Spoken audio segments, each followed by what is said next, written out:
Hi, I'm James Shillinglaw, and I'm here with a familiar face if you've been watching us. It's Jeff Anderson, who's co-president of Avoya Travel. Now, Avoya Travel last December held its annual conference and virtually, and we missed that one, unfortunately, and we didn't get a chance to talk to Jeff about that. So here we are, at the beginning of this year, and we wanted to get an update about what's going on. And there actually is a whole lot going on with Avoya Travel, and we're going to get into it, and you'll find out about all that and more on Insider Travel Report. Now, first of all, Jeff, how are you and where are you? You got your beautiful office in the background there. That's great. Yeah, no, I'm doing well. I'm here in San Diego, California, remotely today. And listen, everything's good. In fact, things have been so good. I kind of pinch myself. Of course, we're in another speed bump right now with COVID. We're gonna get past it. There'll probably be more. We'll get past those too. And so it's exciting to sit here today. Can't believe that it's already a month into January. And so it's exciting to know that the best is yet to come. And I will share. Yeah. I got a title upgrade. Somebody decided that I should be co-CEO. And so I'm sorry, I misidentified you. So now you're co-CEO. I know. Would you like to be chairman? I can try to, change that. Yeah. What else can we add? Well, you decide. It's more responsibility. Sometimes you seek out those responsibility, it comes back to bite you. So I don't know if you want to have all those titles. So congratulations, CEO. Thank you. That's fantastic. So now it's you and Mike are co-CEOs, right? Yeah. Yep. Excellent. Well, congratulations on that. We will now be co-CEO from now on. Now, we missed chatting with you, as I mentioned, right after your annual conference, which was held virtually last December. Give us a status report on Avoya Travel. Roughly how many travel agency affiliates do you have, and give a ballpark, and what's the health of those folks? Yeah, so the numbers are bouncing back. It's really exciting to kind of see. Of course, it's been such a tough couple of years that, and a lot of people remember like, oh, it was March for a lot of industries that COVID hit in 2020. In the travel side of the thing, this was happening in January, so it's been a full 2 years for all of us. Right. And it hurt. We definitely had some attrition with our independent agency network. The good news is that we're actually starting to see quite a few of them that left us now coming back to us. That's great. They're watching the industry. They're excited to get going again. And then the other reality here is that of our top producers, of which we've got a lot of them, we've been very, very fortunate, but those who are producing over $1 million a year in sales, and there's over 100 of them, we kept, statistically, percentage-wise, over 98% of them. That's great. There was a retirement in there, a merge, and one IA decided to leave and try something else. Okay. But that's kind of a mind-blowing number when you think about that high of a retention rate. So we feel very strong. And for those who were able to stay around, for those who decided to move on and go elsewhere to other industries, they left customer bases behind. And so the people that were able to stick around were able to kind of inherit those customer bases. And so we've been fortunate to have a healthy balance. We've got over 1,000 independent agencies, and that number continues to grow, and it's growing at the fastest rate that we've seen certainly since the pandemic began. That's fantastic. Now let's go back and talk about how were sales in 21. Did you see a fundamental shift to more land sales compared to cruise sales in 21? Yeah, so let's just keep in mind, right? Ships weren't really operating for the first 5 months of the year. Right. And so, but even if we factor that out, we definitely saw growth in the land business, and it was pretty staggering. There were certain destinations where we were up 200 or 300%. And those were already off of pretty large numbers. And so what we noticed is lots of past passengers coming back to us who couldn't take the cruise that they wanted to. And so they flew elsewhere, down to the Caribbean, over to Hawaii, down to Mexico. Europe was still a little bit challenging to get to. last year, but that has certainly come back also. And so land's definitely a bigger part of the portfolio than it was previously. And I would say some of that is just the nature of the industry, and that's a good portion of it. But we're also much more intentional about growing our land business as well, which is certainly a strategic goal that we've got as an organization. Now, what is the outlook for 22 for that one? We feel pretty good. I mean, look, we're in the middle of Omicron, which is just, it's not good, right? Ships are canceling again, and we're still very cruise focused. But I think that in the next 30 days or so, we're going to be pretty good. So we'll watch this interview again. We can watch it in a few weeks and see whether or not Jeff was right. But I still feel pretty good that by late February, we're going to be in really good shape. Cancellations will wind down. Case levels will wind down. The CDC certainly has a lot of confidence in the cruise industry in order to stop the conditional sail order on January 15th. So that was a huge vote of confidence. About that was interesting, though, as we have to say, because they did that, but at the same time, they cruising high risk. So it's kind of two contradictory things. I never quite understand, but no one ever said the CDC was logical. So we'll see. I've never looked at the whole list of risky things that the CDC has identified, but I'm guessing that I'm doing quite a few of them. It's almost every country. It's high risk, by the way. Yeah. So that's okay. Listen, we're all learning to adapt to the risks that are required to enjoy the lifestyle that we all want. And I think that hurdle has changed dramatically over the course of the last 24 months, and it'll continue to do so. And so we're pretty ambitious. We think that by the midpoint of the year that we'll be pretty much back to where we were prior to COVID.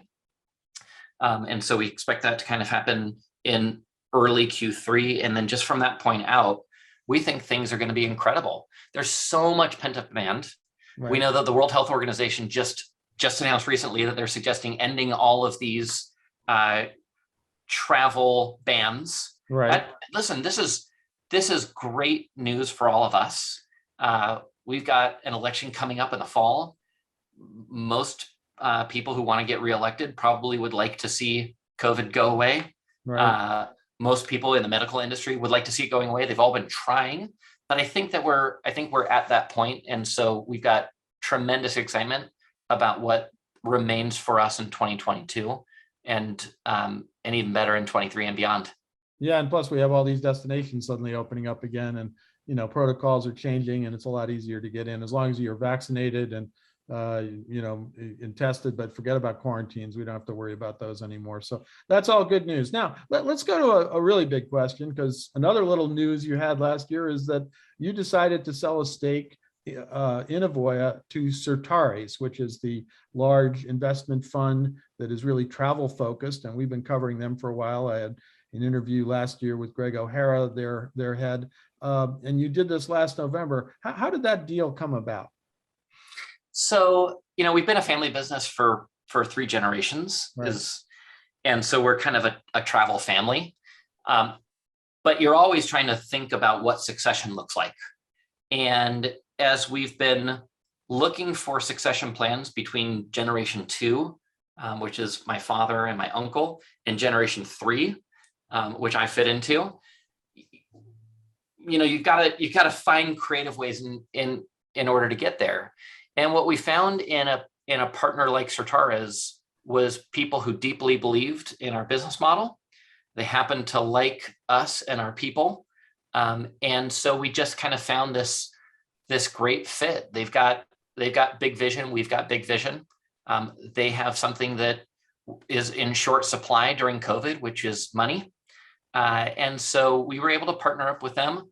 We were able to help some of the other Anderson members exit the business, and that's just, it's exciting for everybody, but it really comes together, and sometimes you plan this out when things are really good, and other times out of all of this chaos that's been occurring with COVID, sometimes, and I think we've all felt it, there's like these little silver linings and these little glimpses of hope. And we just happened to find one simultaneously with Colin Farmer and column farmer at Certares. And we just kept like cracking open the door. We're like, oh, this is going to be good. So that's how it happened. Well, I do know that your uncle Van is now no longer with the business, which, knowing Van, that's probably fine because he's off drinking some wine and having a good time and enjoying his That's right. retirement. And I think your father Brad is still around, but he's also has been, since you and Mike, your brother, took over, he's been probably stepping back. So it's a good thing for both of them, I think. Yeah. Van, it's a good opportunity for him to retire. Brad is moving his way that direction, but is operating as a senior advisor to us, and so it's been good. Yeah, so you sort of see him lurking in the halls sometimes because he's got nothing better to do. Is that There may be a few too many phone calls, few too many check-ins. But yeah, well, listen, he's my dad, so I think he's pretty cool. yeah, no, he And is cool guy. I know I've known him a long time, and he's great. And but I can imagine as when he sees this, as well, maybe I'll better call him again just in case. it's a big transition. Right. And so we as an organization, we as people, when something like this happens, there's a lot of life to figure out and a lot of business to figure out. And it's been really enjoyable to have the privilege of continuing to work with my father. Yeah. And yet at the same time, we're departing. Yeah, no, absolutely. Well, you were on that road anyway, but now with the Certares money, and actually, what do you expect to do with the money you're getting from this investment? How will they help you grow? And also, I assume you're still on track. The Avoya, you called it Avoya 2025 plan. We're almost there. Hard to believe. A lot closer. Are you proceeding on track with that plan and maybe able to do a little quicker? Yeah. So I'd always love to have the last 2 years back and move it to Avoya 2027, but that feels like cheating. And I will tell you that's part of the motivation as to why partnering with Certares with Avoya going forward just makes so much sense. 6 years ago, 2015, I was in a really bad accident. Right. And when you go through something where you start to see your mortality, A, you learn a little bit more to stop and smell the roses, but B, you realize how little time you actually have. Right. And again, partnering with Certares allows us to strap on rocket boosters and move much quicker than we could as a family-owned business. And so going forward, that extra energy allows us to do really, really cool things. We'll be building out some amazing new technology. We've had a very sound base of technology for the last 2 decades. It gives us not only additional funding to expand that product set, but also kind of redefine the way that we're doing things. So we've got new customer experiences that we believe are critical and even more valuable now that people understand how much more valuable a travel advisor is today, an advocate through these difficult travel experiences that some people have had. So we've got great tech. We'll certainly see a lot more marketing out there. We've got some really cool plans with the way that we've been expanding our marketing resource center for our independent agencies. And that's just taken on this vast expansion, and it'll get even bigger. And then, of course, we can build out an epic team. Right. We've been very fortunate and very careful about who we hire, why we hire them, and the chemistry fit that exists between all of us is mission critical. This lets us get even better people. And I love my team. And I'd argue that they're like, if they're not the best in the industry, they're tied. Okay. Right. They're extraordinarily good. So this lets us put more money into our people and bring in a lot of new additional talent. And then the last piece, which is very new for me anyway, it's standard fare over at Certares, is we'll get really involved in the acquisition side of the industry.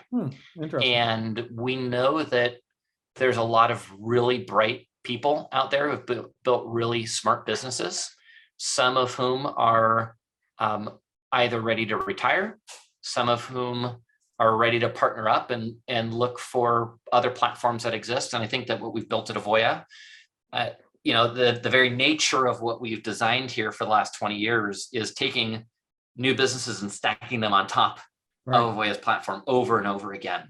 So we think that we've got a strategic advantage in how we would bring folks into our portfolio. So we're really excited about doing that as well. No, that's great, and you'll be part of that. And but for now, you and Mike are kind of running the store as co-CEOs, and I assume there's a new board or something you're going to have to report to. But they really are trusting you to proceed ahead with your development plans. Yeah, like at times I'm like, wait, really? They trust us to like lead this operation? And then, I say to myself, I'm like, what are they thinking of? Yeah, no, but then I'm like, no, this is super cool. Certaras, when they partner with folks, they really do want operators, right? And then they're just available to help us with things that maybe we haven't done before, introductions to folks that we haven't had the privilege of meeting yet, or tying into new layers of complex organizations that we couldn't do it on our own. But yeah, we've got that privilege. The board thing is actually pretty exciting for us. We like that governance structure, and it just feels like the organization is grown up, and we've got big things to get done, and so it's that logical next step. And maybe it's more than one step, maybe it's 3 or 4 or 5 steps simultaneously, because we're moving pretty quick. No, that's great. Well, congratulations on that deal with Certares. I know we're looking for bigger and better things, which you are already going to accomplish, but sounds like you can, as you said, put the rockets on that and actually achieve a lot more in a shorter period of time. Now, let's turn back to your recent conference, in which I mentioned earlier you held virtually. What do you think were the most significant things that came out of that conference? I know you unveiled a whole bunch of new products. You mentioned one is the Marketing Resource Center. There was a new digital magazine. There were enhancements to your internet agent power booking system, new events. What else did you get? I mean, out of some 700 technology and capability initiatives you launched in 21, which was actually astounding considering it was a COVID year. But what else? What were the big things from your point of view that came out of that conference? Yeah.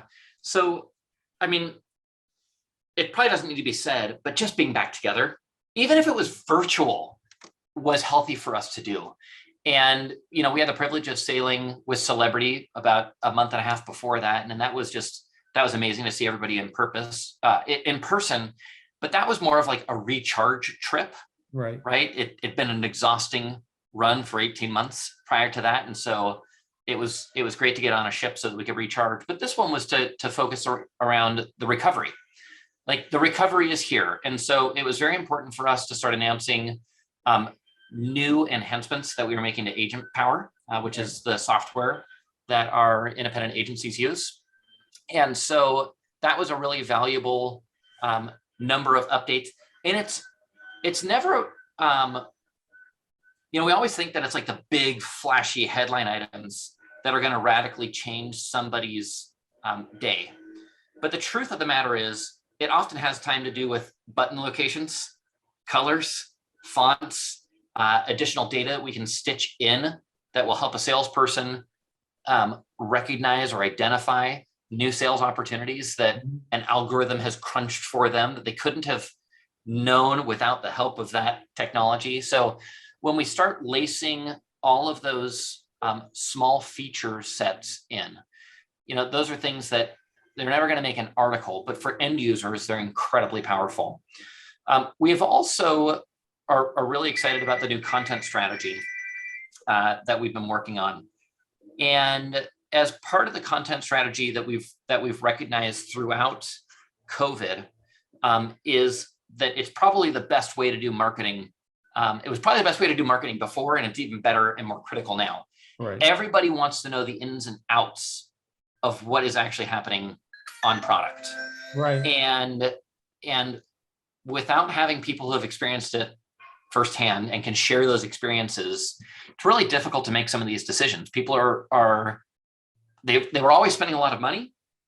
Now they're in like this rebound travel mode where they are prioritizing and spending more than they ever have before, and they want to make sure that they do it right. So content is a really critical piece of the way that we're not just sharing this information with travelers, but also empowering independent agencies in our network to be Right. able to do that as well. And then maybe the last piece that we've been working on for quite some time, and we had to pause it because of that pandemic thing, is what we call Avoya Access. Right. And it's getting suppliers more integrated into the software platform and allow them to do more in what they're doing within Avoya to be able to reach travelers and to reach independent agencies. And both from a marketing and sales perspective, it's something that we're very excited about.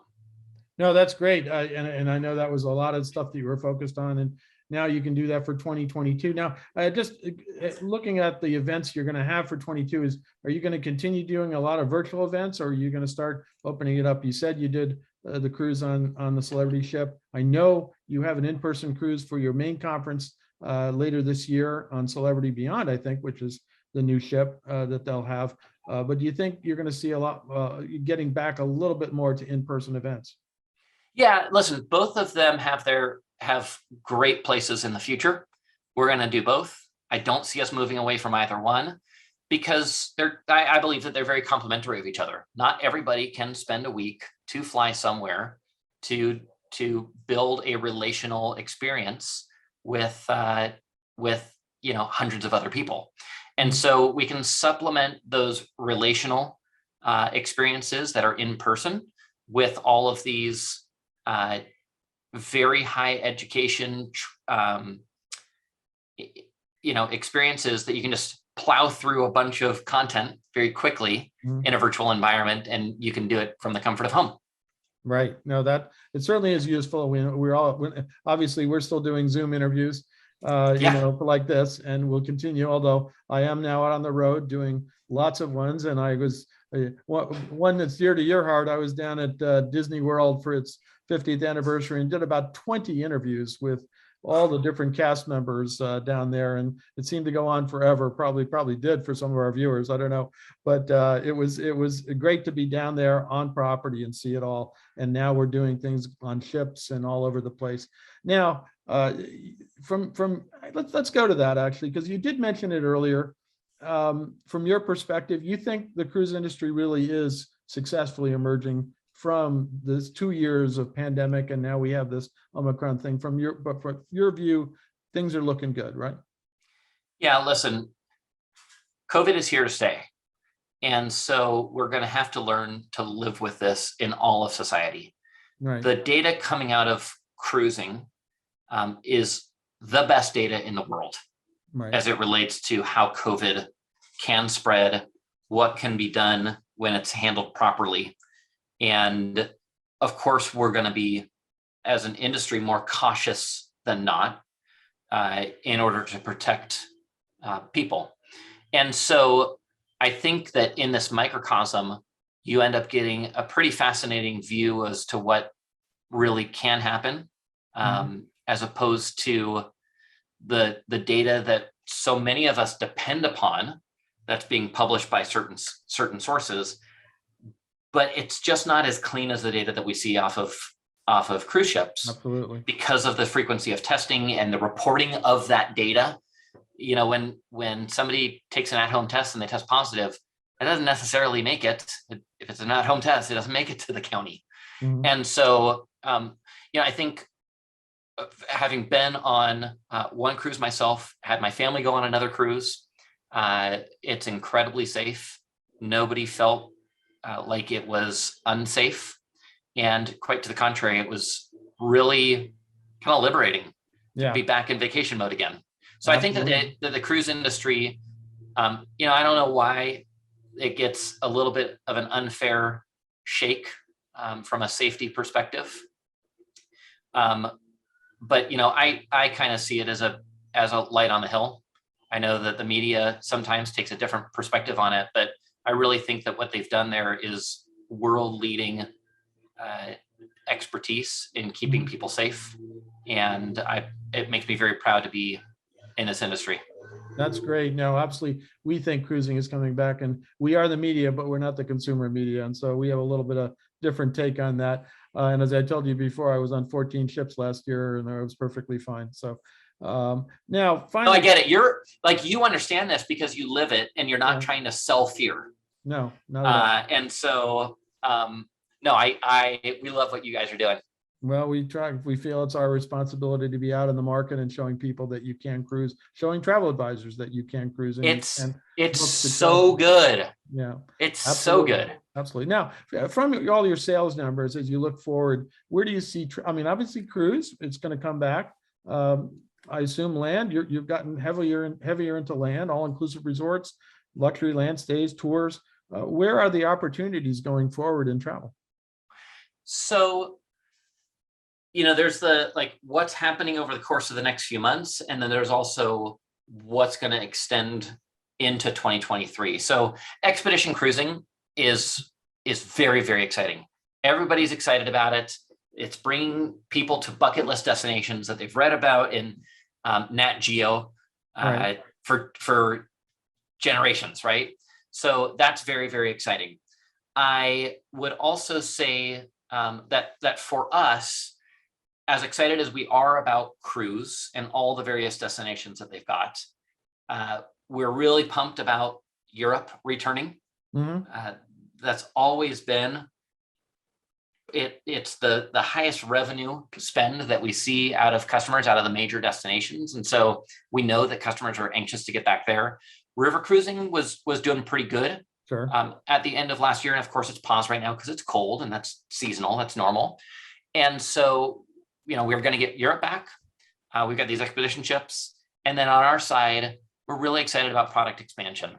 We Mhm. know that for us, as being heavy cruise focused, we know that travelers take more than just cruises. Right. And so we are exploring all-inclusives, resorts in a number of destinations. And we've been able to partner with some that we're really excited about what that brings to the total product portfolio that we're able to offer travelers. No, it's great. And you can offer a much wider variety and get people going. And I know that's been your focus for several years. And like it or not, COVID probably speeded up that transition a little bit, so you could focus on land a bit more than you did while there was Right. no cruising. And now we have cruising back in the mix. So it's everything's looking pretty rosy right now. Now let's talk a little bit about the future for Avoya. You have the investment from Certares. Where do you expect to be a year from now? Where do you expect to be from your 2025 plan originally, unless you've changed it to 27 and not told me, And where are you going to be, and where do you expect to be 5 years from now? yeah, it's a great question. And I think what it comes back to is, do we believe that there's going to be fundamental changes with the way that people do their travel planning, how they make their bookings, and what vacations that they're going to take? And so when we throw all of those things together and we start to say, well, what does a business pursue? I think what we're going to find, and we've always been believers in this, and I think it is actually going to be truer than ever, Right. is that the role of travel advisors, travel professionals, travel agents, I don't care what you call them, but people who help you with your vacation, has never been more valuable. Right. Again, people are anxious to go places. They're very excited about it. Nobody wants to have a bad vacation beforehand, but now that they've been kind of shut down and locked up, they're more intent on doing that. So we know that the role of the travel advisor is going to be more significant than ever before. We also know that travel advisors create value as an intermediary, because now travelers have an advocate. Sure. That has always been true. It's never been proven more, though, than in the last couple of years. Mhm. Lots of suppliers were very traveler friendly. Some made life a little bit more difficult for travelers than they probably should have. So having that intermediary, an advocate to help the traveler, just makes a huge amount of sense. So we know that relationally, things are going to get better, and they're going to skew in favor of human-based relationships. That's my machine reminding me what I'm supposed to be doing next. Okay, well, we're Machines, winding it up here. So. I know. And here's the thing: machines don't know truly who we are. You can write a lot of algorithms and we can map out a lot of contacts and we can start to study patterns. But the reality of it is that booking engines don't necessarily care about who Jeff Anderson is. Right. Which is sad. We can have an moment. The reality of it is that technology will still exist and it serves a purpose, but it'll never do what a human can actually do. And that's where things start to get really excited about. How do you fuse technology, right? And there are brilliant algorithms that we've written, and there are even better ones that are coming out, and match that up still with that human experience that we know is desirable and favorable in terms of helping customers get the right product and the right vacation that they are longing for. So expect lots of new tech, expect new product types that we haven't historically been offering. And I think that expect for the network of independent agencies to grow really substantially. We have got we got a lot of cool things that are in the works, and we have the means to accomplish them. No, because absolutely. between people and connections and money, we've got kind of that perfect triune of things that every business is looking for to take it to the next level and beyond. Absolutely. And I think that's absolutely the case. Now, just to give you a little advertisement here, can you tell our advisors looking in where they can go to find out more information about Avoya and even possibly join the Avoya network? Yeah. So last year, believe it or not, we had more independent agencies move to Avoya. These were former travel agents, or maybe they worked in the travel industry in another segment. More move over to us than we have in like 15 years since we invented the model in the first place. And so it's been very substantial. So if you go to www.avoyanetwork.com, AVOYA network.com, that's the best place to learn more about the independent agency opportunities that Avoya has to offer. Well, Jeff, I want to thank you for taking all this time to talk to us about Avoya today. Sorry we missed you back in December, but glad you're healthy and safe, and looking forward to this year. And hopefully soon we'll get together in person somewhere in the world. We used to go on trips. We used to go cruising, Jeff. We used to go cruising a few times. It's going to happen again. I know. It's going to happen again.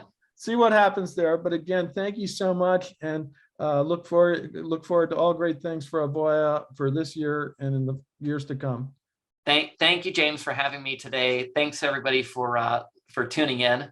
James, you're amazing, and so I just wish everybody the very, very best. There's a lot of excitement to look forward to this year. I'm James Shillinglaw, and this is Insider Travel Report.